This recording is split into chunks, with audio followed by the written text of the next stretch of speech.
मैं खाना खुद नहीं बनाती। अरे रीना, सुहानी को ट्यूशन कौन दे रहा है? ज़रा मुझे भी नंबर दे दो। सुहानी कितना कुछ सीख गई है और मेरे आरव को तो मुश्किल से 10 की टेबल ही आई है। मैं ऑफिस जाने के लिए तैयार थी और कार निकालने के लिए पार्किंग में आई ही थी कि सामने के फ्लैट में रहने वाली कामना ने पूछा। कामना भी ऑफिस जाने के लिए अपनी कार में बैठी रही थी। मैंने कहा, कल शनिवार है, ऑफिस की भी छुट्टी है, कल बात करते हैं। तुम घर आ जाना, साथ में कॉफ़ी भी हो जाएगी। ठीक है, चलो कल मिलते हैं। ऐसा कहकर कामना निकल गई थी। अगले दिन दरवाजे की घंटी बजी और मैंने दरवाज़ा खोला तो कामना बाहर खड़ी थी। आओ आओ, अंदर आओ, मुस्कुराते हुए कहा। तुम बैठो, मैं अभी 5 मिनट में कॉफ़ी बना कर लाती हूँ। सब कहते हैं मैं अच्छी कॉफ़ी बनाती हूँ। मैंने कामना को सोफे पर आराम से बिठाते हुए कहा। अरे, मैं भी तुम्हारे साथ चलती हूँ, वहीं खड़े खड़े बातें भी हो जाएंगी। कामना ने कहा। चलो ठीक है। गैस पर दूध गर्म करने के लिए चढ़ाते हुए मैंने पूछा, कल तुम कुछ ट्यूशन की बात कर रही थी। हाँ यार, सुहानी के टीचर का नंबर दे दो। कामना ने कहा। सुहानी के लिए कोई टीचर है ही नहीं। मैंने मग में कॉफ़ी डालते हुए जवाब दिया। क्या यार, नहीं बताना तो मत बताओ, झूठ क्यों बोल रही हो? कामना ने थोड़ा नाराज होते हुए कहा। अरे नाराज मत हो, सही में कोई टीचर नहीं है। खैर, शक्कर कितना लोगी? मैंने शक्कर मिलाने से पहले पूछा। आधी चम्मच, कामना ने नाराज होते हुए कहा। मैं खुद ही पढ़ाती हूँ। मैंने कामना को कॉफ़ी पकड़ाते हुए कहा। क्या?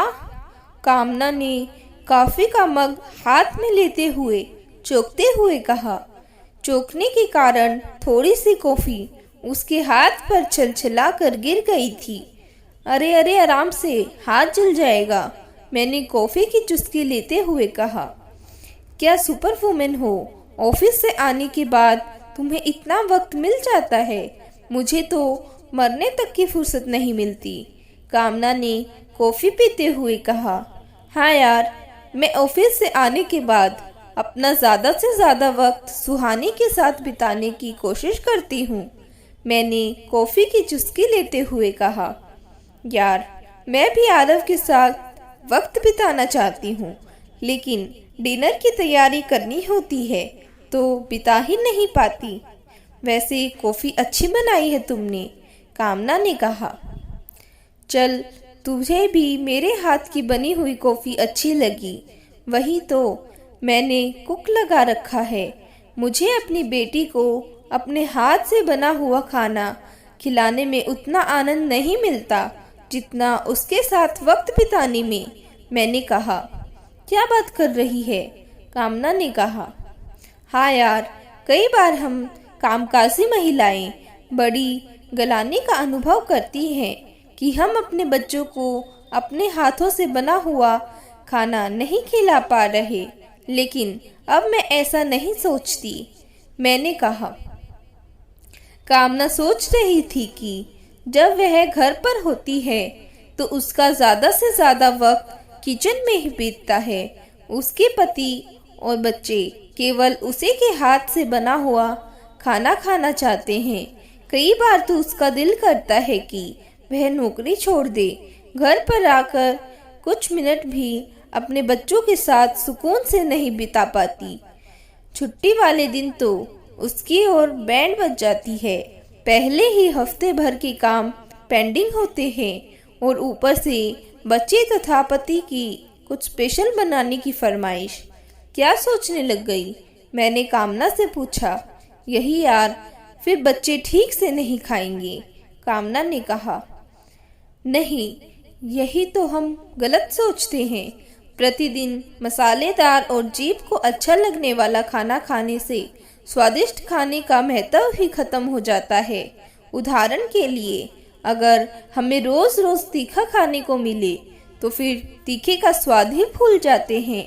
फिर मैं बच्चों को फल, सूखे मेवे, अंकुरित दालें आदि पौष्टिक चीजें स्नैक्स में और खाने के साथ देती हूँ।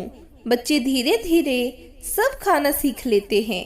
मैंने कहा, बात में तो तुम्हारे दम है, मैं भी अब से यही करा करूँगी।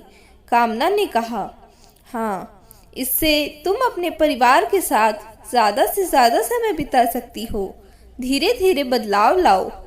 दोस्तों, अक्सर हम कामकाजी महिलाएं किचन कामों त्याग नहीं पाती और घर पर आते ही अपना वक्त परिवार को देने की बजाय किचन को देती हैं।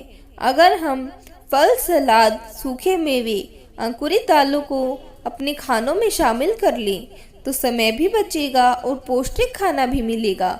इसके साथ ही अगर हम कम से कम एक समय का खाना कुक से बनवाएं तो अपने बच्चों और पति को ज़्यादा से ज़्यादा समय दे सकते हैं। वैसे आप लोग इस समस्या के समाधान के लिए क्या करती हैं? कमेंट बॉक्स में ज़रूर बताएं। और यह कहानी यहीं समाप्त होती है। ऐसी ही कहानियाँ सुनने के लिए हमारे चैनल से जुड़े रहें। Thank you for watching friends.